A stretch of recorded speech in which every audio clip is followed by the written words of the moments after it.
There is a reception room at a major London gallery where, on a winter evening in 2014, the cameras kept returning to the same object. Around the neck of the Duchess of Cambridge hung a collar of platinum and diamond, a heavy band of large, brilliant cut stones suspended from a chain of smaller ones made by the House of Cartier in the mid 1930s and given to a young British princess as a wedding present in 1947. It has been valued at around £65 million. It has been photographed dozens of times, and according to the public body charged with safeguarding the nation's royal treasures, it is not in their collection. That necklace is one of 11 pieces, worn in public across 6 decades, and worth together approximately £80 million. They share a single strange quality. The official record does not say where they are. It does not say anything at all. The story begins not in a London newsroom, but in a principal. The royal collection is one of the largest holdings of art and treasure on Earth, more than 1 million objects spread across the royal residences of the United Kingdom, and its defining feature is not its scale, it is its status. The collection is held in trust by the sovereign for his successors and for the nation. It is not, in the legal sense, the private property of the monarch as an individual. It belongs, in principle, to everyone. A computerized inventory of it was begun in the early 1990s and completed by the end of the decade, 6 years of patient cataloging, object by object, room by room. Much of that record now sits online, hundreds of thousands of entries that anyone can search from a kitchen table on a quiet evening. That openness was the entire promise. The 11 pieces are the precise point where the promise stops. There is a rule that makes their absence matter. Under guidelines drawn up in the mid-1990s and revised in the early 2000s, any gift given to a member of the royal family by a foreign head of state in an official capacity is not personal property. It cannot be sold. It cannot be quietly traded away. It becomes automatically part of the royal collection. The rule was written to remove doubt, to draw a clean and permanent line between the private woman who happens to wear the crown and the public office the crown represents. Diplomatic treasure belongs to the institution, not to the person in the photograph. The line was the entire point of the rule, and the 11 pieces are the place where the line appears to have dissolved. The objects in question were never obscure. The most famous of them was made in the firm's London branch on New Bond Street. In the middle of the 1930s, the youngest of the Cartier brothers was running the firm's London operation, and the workshop above the shop was crowded with craftsmen. It was a decade rich with occasions to wear high jewelry, from court presentations to the Silver Jubilee of King George V, to the coronation of King George VI 2 years later. Large diamond necklaces were in fashion. One of them, in platinum and brilliant cut diamond, was completed in the middle of that decade and photographed that same year for the leading fashion press of the day, modeled by an English noblewoman. It was stock, not a commission, a magnificent thing made on speculation and set in the window to wait for a buyer. It would wait 12 years, and when the buyer came, she did not pay for it. It was given to her. Alongside it, on the published list of 11, sits a suite of aquamarine jewelry, 4 brooches and 6 necklaces, pieces with direct comparables at the great auction houses of London. Their value is not a rumor. It is a market price, recorded and repeatable. Royal jewels, it should be said, are rarely fixed objects.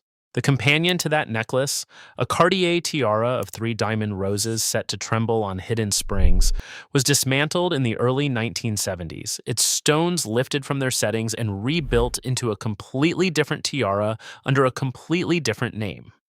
That is how the royal vaults have always worked, melting and resetting and renaming as taste demands, each transformation thinning the paper trail a little further. A jewel that can be taken apart can also, on paper, simply cease to be the jewel it was.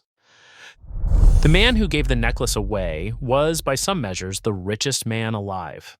His name was Mir Osman Ali Khan, the seventh Asaf Jah, the last Nizam of the Indian princely state of Hyderabad. He ascended the throne in 1911 at the age of 25, and he ruled a semi autonomous territory of some 82,000 square miles in central India, larger than England and Scotland combined, home to roughly 16 million people. In the late 1930s, the American press put his face on the cover of a magazine and named him the wealthiest individual on the planet. His fortune later estimated at around 2% of the entire economic output of the United States. He was famous for two contradictory things at once: the staggering scale of his treasure and the legendary meanness of his daily life. A man worth billions who reportedly wore the same threadbare clothes for years and knitted his own socks. He had also, across two world wars, given large sums to the British war effort and held for it the honorific faithful ally of the British government. He was in every sense a product of the imperial relationship, a ruler whose throne sat at the pleasure of an empire that was, by the late 1940s, in its final months of governing India. That was the year the gift arrived. Ahead of the wedding of Princess Elizabeth to Lieutenant Philip Mountbatten in November 1947, the Nizam, unable to attend, sent instructions to Cartier in London. The princess was to be allowed to walk into the firm and choose whatever she wished. She chose two things. One was the diamond necklace from the mid-1930s stock, set with hundreds of brilliant cut stones and a detachable double-drop pendant of emerald-cut and pear-shaped diamonds. The other was the floral tiara, its diamond roses detachable to be worn as brooches. 3 days before the wedding, the gifts of state were laid out in the throne room of St. James's Palace, and more than 2,000 members of the public filed through to view them. A correspondent for one of the major English newspapers recorded the scene: the pearls from the bride's mother, the diamond tiara from Queen Mary, and in the same glass case what he called the dazzling diamond gift of the Nizam of Hyderabad. The necklace had entered royal life as a public spectacle behind glass on the record, witnessed by 2,000 pairs of eyes in a single afternoon. It would spend the next 70 years quietly leaving that record behind. The necklace became one of the most photographed jewels of the new reign. The young Queen Elizabeth II wore it in the early 1950s for her first official portraits by one of the leading royal photographers of the era, images that became the basis for the monarch's face on postage stamps and banknotes pressed onto millions of envelopes across 2 decades. In the new century, the piece was lent outward to the next generation, to the Duchess of Cambridge for a London gallery appearance, and again to a diplomatic reception a few years later. Each appearance was photographed and reported, and all the while, somewhere inside the machinery of royal property, the unanswered question, whether this object was national treasure held in trust or a private heirloom held in secret, was simply left to gather dust, until someone decided to ask it on paper. The reckoning came from a newspaper, and its method was almost mechanical. As part of an investigation titled Cost of the Crown, the Guardian set out to measure the monarchy's wealth against the monarchy's own records. The approach was unglamorous and very difficult to dispute. Its reporters gathered decades of photographs of royal women at banquets, galas, and state occasions, identified the specific jewelry worn in each, and then checked every piece against the royal collection's published inventory. The overwhelming majority were there, catalogued and accounted for, exactly as the system promised. 11 were not. The newspaper published its findings in the spring of 2023 and attached to those 11 absent items a combined value of approximately £80 million. These were not trinkets pulled from a drawer. They were among the most recognizable jewels in the country, worn by Queen Elizabeth II, by Queen Camilla, and by Catherine, Princess of Wales, and they did not appear anywhere in the record that was supposed to contain them. When the reporters asked the obvious question, the answer dissolved in their hands. The Royal Collection Trust confirmed the one thing it could confirm, that the 11 pieces were not in its custody. As for what they actually were, the trust offered language that resolved nothing. Official gifts, it explained, are not the personal property of the royal recipient, but may be held by the sovereign in right of the crown, or may in due course be designated as part of the royal collection. Read slowly, that single sentence describes three different possible fates for the same object and commits to none of them. The jewels might belong to the institution. They might be held in some other capacity entirely. They might one day be added to the catalog, or they might never be. When the journalists and afterward the reporters of the Times put the direct questions to Buckingham Palace, who owns these 11 pieces, where are they physically kept, and in whose custody do they now sit, the palace declined to comment. It has declined to comment ever since. The silence did not stay confined to 11 jewels. In the autumn of 2024, The Guardian reported that the palace had quietly stopped publishing its promised annual register of official gifts, a modest document that had been one of the few public windows onto what flowed into royal hands. Under King Charles III, the register was revived in the spring of 2025, this time covering gifts received only from the start of the decade. The 11 historic pieces did not appear on it. A palace source reportedly explained that older gifts were recorded separately, without saying how that separate record worked, where it was kept, or whether any member of the public would ever be allowed to see it.